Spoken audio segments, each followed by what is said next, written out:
Hello, and welcome to Bank Marketing Today by Via.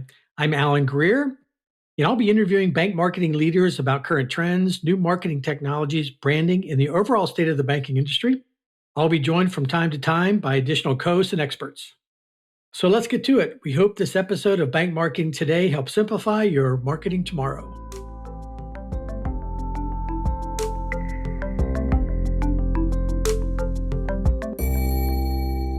Hello, I'm Alan Greer, and I'm truly excited to be talking with Francesco Lagutaine, Chief Marketing Communication Officer for M&T Bank.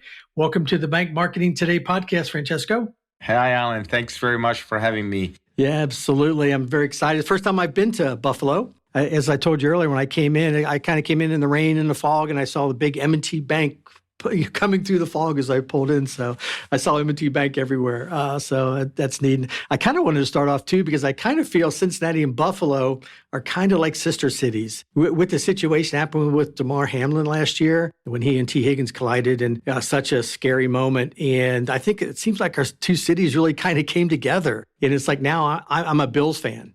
Yes. Except when they're playing the Bengals. Of course. But maybe if you could just start and kind of see where you've been and how you got into banking. I'm a big believer with my friend Steve Cody of the importance of humor at work. So I always like to describe my background as I had the Forrest Gump approach to economic prosperity. I went to law school in Italy, and the one thing I learned at law school is that I didn't want to be a lawyer, partly because in Italy, lawyers are a little bit like forensic doctors. So they come in and they try and fix something that has gone wrong. And I got really excited about building things. I want to build business. I want to create new ideas and participate in creating something new. And lawyers would come in and fix something that hadn't been built properly. At least I had worked in Italy. So I went off and looked for a job. And at the time, I thought I had to go to Germany because it was the European locomotive. And so I went to Germany. I didn't speak a word of German. The only industry that thought I was so crazy I was probably interesting was advertising. And I got into advertising in Germany. And there was sort of like the beginning of my first love story. I always talk about it, the first part of my career. After that, the place where you learned the job was the UK. So I moved to London. I started this career in advertising where I was working on the blue chip businesses in highly creative workshops. And it was an incredible job. And I was kind of like the translator between the corporate structure and the creative freedom. And I've always enjoyed that role of matching business results and business structure, business acumen, together with the freedom that you have, that you need when you're creating, when you're breaking new ground, when you're thinking of that crazy idea that people hadn't thought before. And so, the natural progression was all of the excitement and the action was out in California at the beginning of 2000. So at the end of 1999, I moved to San Francisco and I worked there for a few years, learned a ton. And then at about 2004, I moved to New York and was working on financial businesses. At the same time, I was coming to the end of my advertising days. And I realized I went into advertising. One is because it was a great business. It was fun and they offered me a job. But also the great part of advertising at the time was that advertising was really core to brand building and company strategy. It was, the positioning was the most important thing when you thought about a company strategy and a company long-term trajectory. With Web 1.0 and then the beginning of Web 2.0, it's where I sort of put the beginning of the experience economy.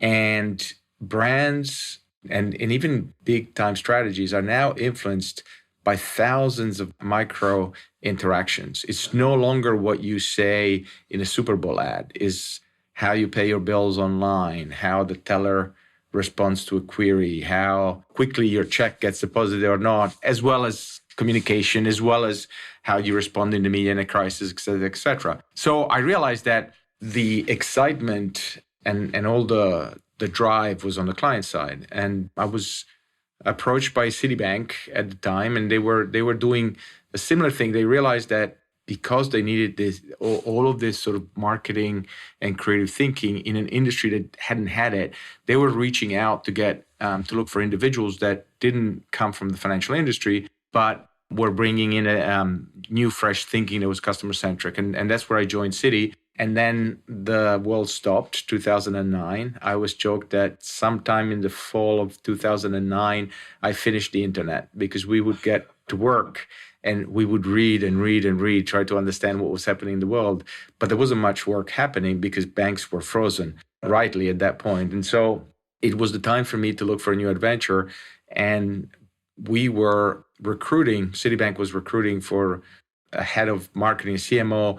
And at the time, which was really interesting, it had CMO and service in Asia for Asia Pacific. And I moved to Singapore and I had a phenomenal career burst in Singapore. It was I did 7 years in Singapore and then I moved company and I went to Hong Kong, and Asia was just an incredible environment. I didn't think I wanted to go to Asia and I was dumb.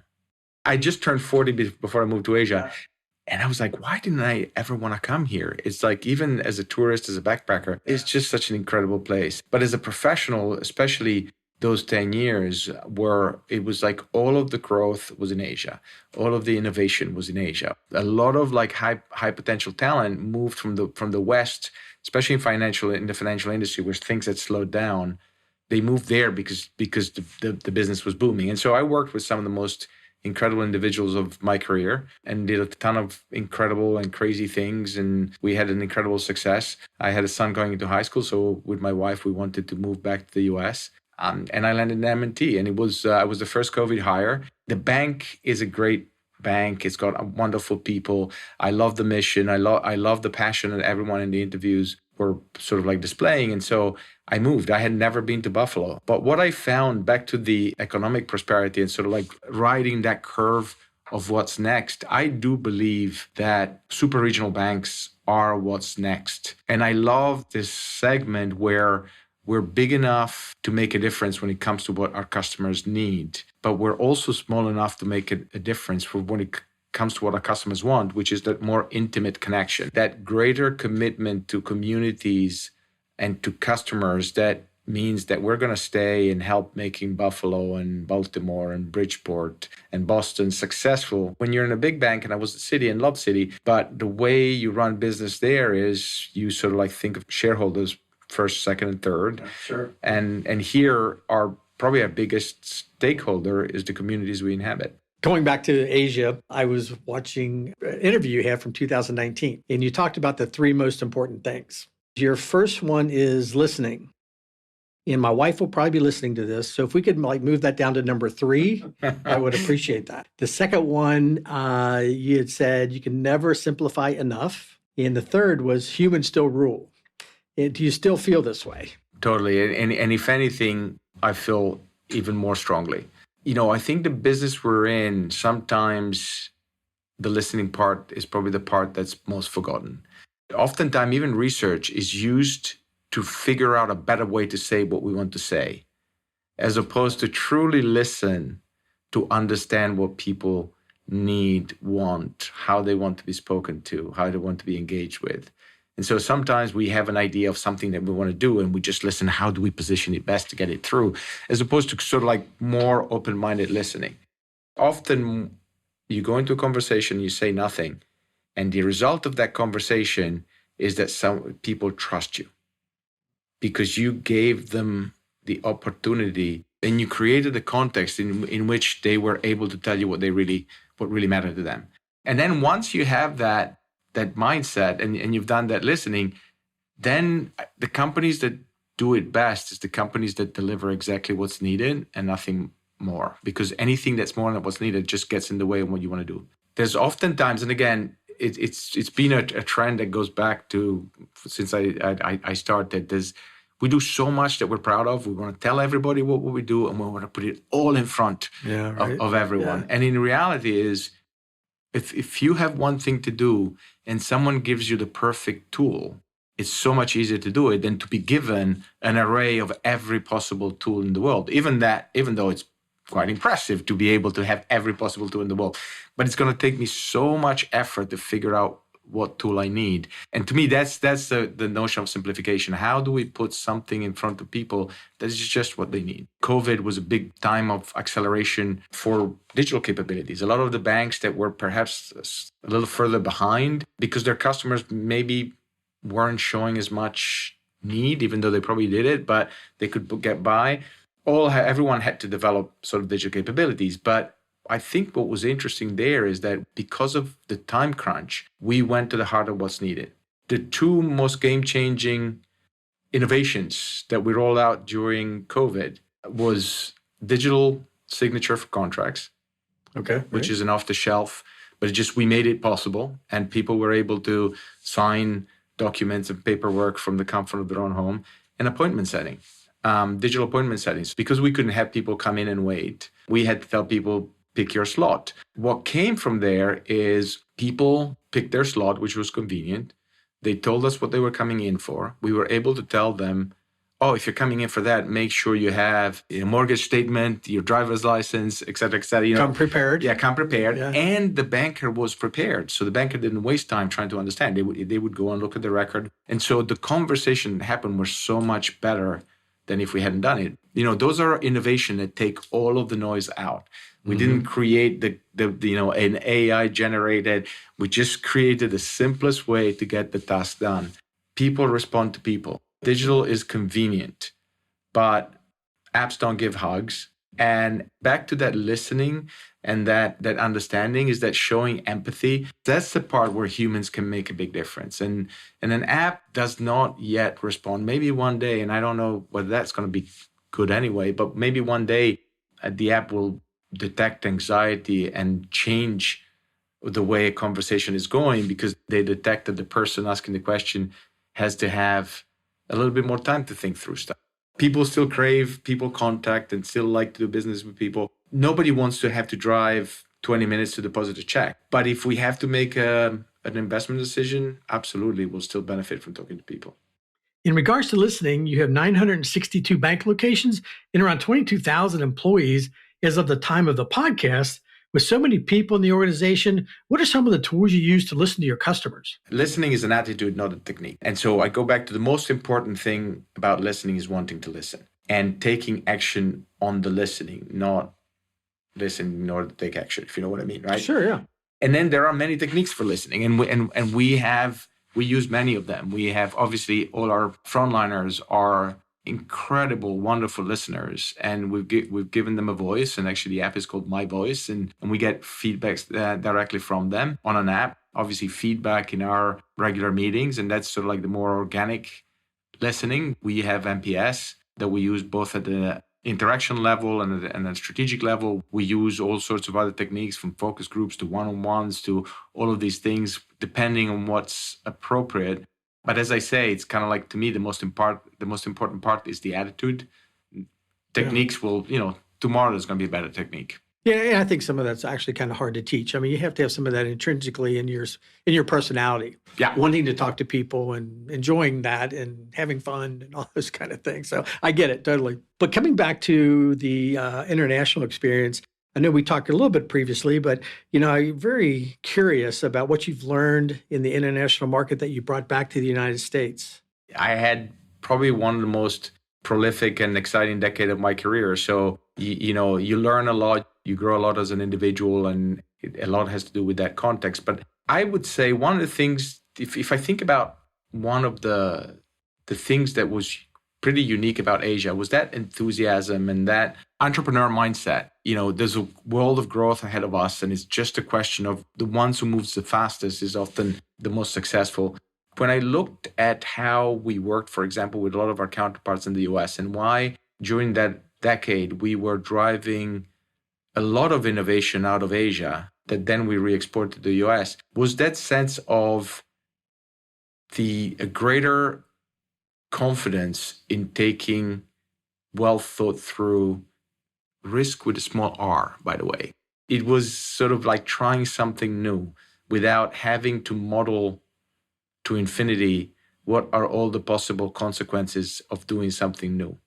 And that comes from that sense that, when you're growing 10% year over year, is like you grow 9.5 or 10.5. You know what I mean? It's kind of like there's always sense of progress. Sure. There was a lot more scarcity of resources. So we all had to do more with less. And I think that sort of like created a lot more that sense of like, we've done what we, back to simplicity, we've done what we need to do. Now it's time to make a decision. And if we don't make a decision, we'll lose big of an opportunity. Was it from a technology point of view or financial? When you say the less you had to do? People.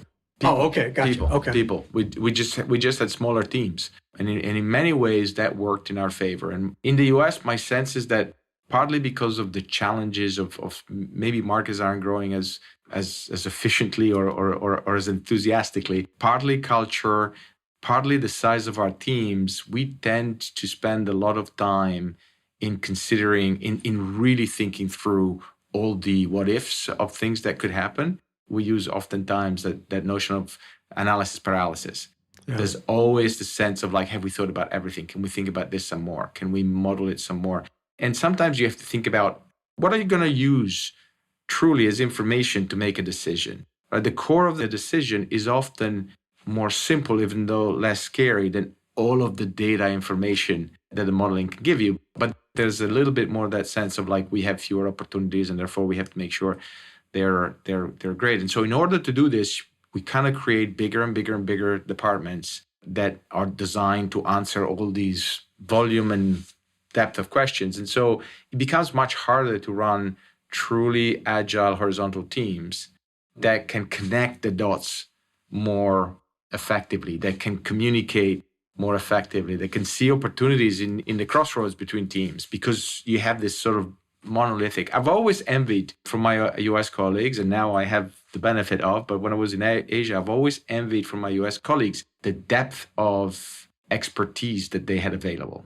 But only when I came here, I realized that there's a silver lining, or the opposite, but to a depth of expertise. There's a little bit that, oh my God, I get, maybe that's a little too much. Leading banks partner with Via to simplify direct marketing and increase the speed of marketing execution. Via's software makes it easy for bank associates across geographies to access and order compliant, locally relevant marketing materials. Our production team streamlines the execution of campaigns across digital and print channels, resulting in a more efficient and effective bank marketing operation.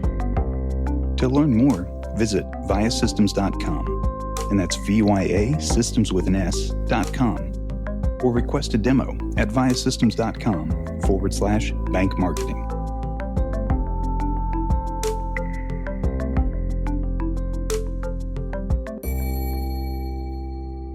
I think it's interesting from also from your agency background as well. What kind of influence did that have coming into banking? And I'm just kind of curious of people that may be other marketers out there that are listening.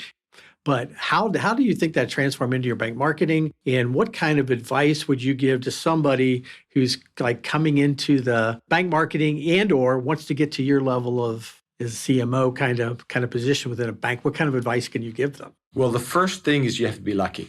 Right? You have to catch some breaks. Aside from that, I would say a few things. First of all, I've always considered myself a marketer. To the bank, I bring marketing. Yeah. I bring the understanding of how people make purchases, which is listening and observing how people come to make decisions, which is sort of somewhat independent from the product you're selling. All marketers need to become product experts, but we have product experts that are there to design product capabilities. We need to be customer experts. That's the role that a marketer has in an organization. From an agency role, I think probably the greatest asset that I brought with me is the collaboration, and is the ability to learn new things, connect different people, manage stakeholders. Because in an agency, you are used to work across many industries, across many clients in a much more unstructured way. I think as the world is going agile, the agency was agile before agile was a thing, because you had to be. When I started, I was working for a while. I had two clients, butter and computers.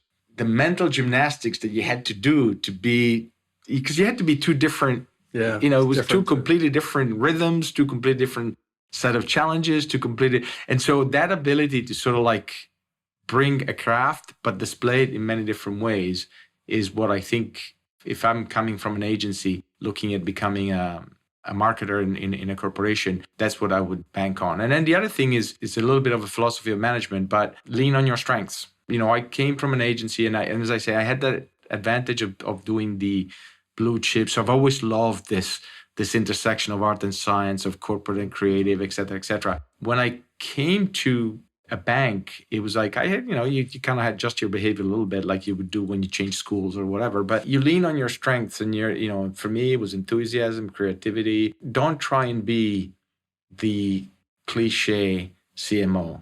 Be yourself and always think about what is the value in that. Or there's certain things of the role you have to do.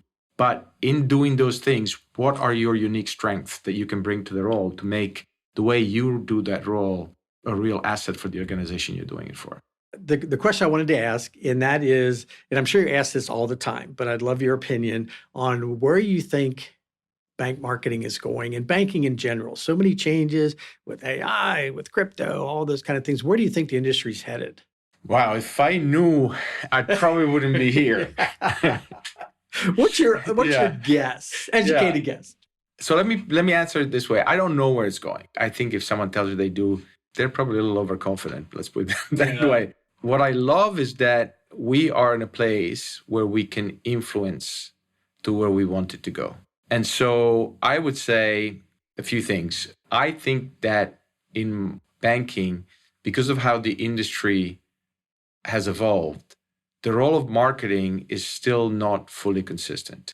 And the importance of marketing in the way an organization like a bank is run is not fully consistent. There are organizations do it very well, organizations do it differently. And the product team still has generally a huge say, and they should, but I think that not having a very strong, consistent marketing organization with very clear expectations of how it's an equal at the table of the CEO, it's a miss because that means the customer is not there. The other thing is we need to become much more structured in how we develop marketing capabilities and talent inside an organization. Historically, we haven't had that role for marketing. Banks become enamored by the shiny object.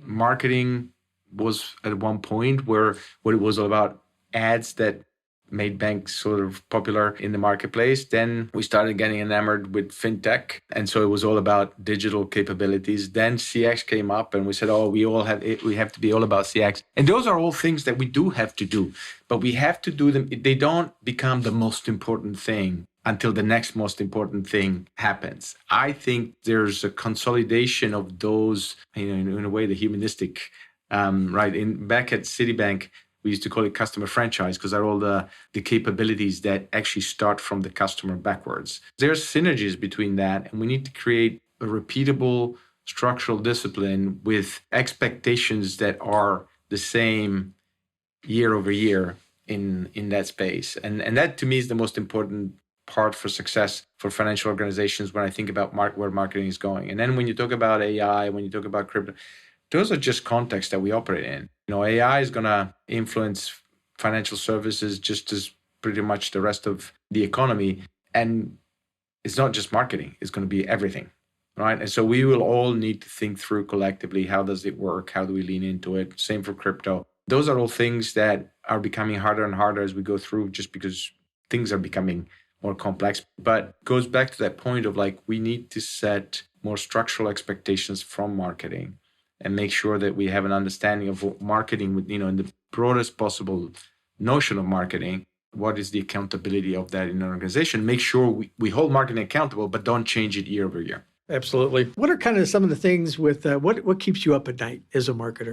Oh, we probably touched upon it. I always say I enjoy my sleep and value it. Yeah. And I'm a big fan of work-life balance. And I think my brain recharges during the night. And I like to let my brain wander. But if I do, talent is probably the one thing that would keep me up at night, not because I'm concerned, but because it is the most important role for a senior leader is how do I develop a talent? It's becoming harder and harder. The world is changing quicker and quicker. How do you enable people to have valuable careers, to stay positive and motivated in learning, creating opportunities for people to shine? Those are all things that in my mind are possibly the most critical component of what I do for an organization.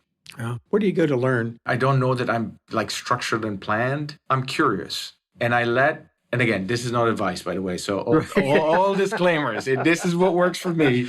And some people might even argue that it doesn't work for me. But how I approach this... We're talking to them next. Yes. No. How I approach this is curiosity. I am blessed to be in a role that whilst it's both technical and creative, so there are certain things that I need to be curious about techniques and keep myself up to speed. And for that, I go to colleagues. I value a lot some of these smaller meetings that some of our partners organize where they bring just one or two themes and they bring a group of similar, other CMOs, for example, to the table. And there's some industry experts and people see how things are done and they talk about some of the challenges they have. Those are really good moment to sort of like think about techniques and ask questions of how a colleague might have used it in similar places. But I also read a lot just for curiosity. I read a lot of history. I read about science. I'm reading a book right now that is about materials. Oh. And it's an expert on materials who's just talking about his favorite materials. And so I was reading about why he likes steel. And last night I just started a chapter on why he liked paper. And it's like, you never know when that's going to come valuable, but those are the connections that our brain eventually makes, and those are where sort of the creative ideas generally come from. Kind of the same way. I have a lot of curiosity with things, and I'm kind of a history buff too, because I think we can learn a lot from history. Definitely. We really can, and see where things been, and we get a lot to learn. So got a thing I'd like to start off. This is kind of quick questions. So I'm going to call it the VIA lightning round. Excellent. And this is why you're awesome. Not why I'm awesome, why you're awesome. You ready? You got 5 questions. I'm not sure I'll ever be ready for this, but let's go. Got a quick question. What's your favorite day of the week? Friday. Cake or pie? Cake. If you could travel back in time, where would you go? Ooh, this is a difficult one. If I don't think about all the hygiene challenges, probably Renaissance Italy. Oh, interesting. Have you ever worn socks with sandals? No. I'm Italian. That's why I had to ask. Yeah. The last question, this is the most important. Would you do a happy dance if the Bills ever beat the Bengals? Oh my God, I'd do a happy dance if the Bills or the Ravens. Ouch. Yeah. It was interesting though. I did a little background, and actually the last 34 games, it's 17-17. I like the Bengals. I love cats and orange. So I did like the Bengals. Maybe I'm both as a fan of the Ravens and the Bills. I'm sort of like I should have a different attitude, but I do like the Bengals. And Burrow was one of my favorite players in college, and I think he's an incredible talent, but I'm glad we have Lamar and Josh. I think we're set on that front. I hope the Bills and the Ravens win the Super Bowl this year. So we'll see how it goes. So, well, thank you so much. I really appreciate taking the time to talk with me today, and wish you all the best and continued success at M&T Bank. Thank you so much. It was awesome. Thank you for having me. Thanks to our listeners for joining. Love to connect on LinkedIn. You can find me there. Also, be sure to subscribe and give us a review. We'd love to hear from you. If you have any ideas for topics or questions you'd like us to cover in the future, just email us at marketing@viasystems.com. And again, marketing@viasystems, and it's systems with an S.com. Thank you so much.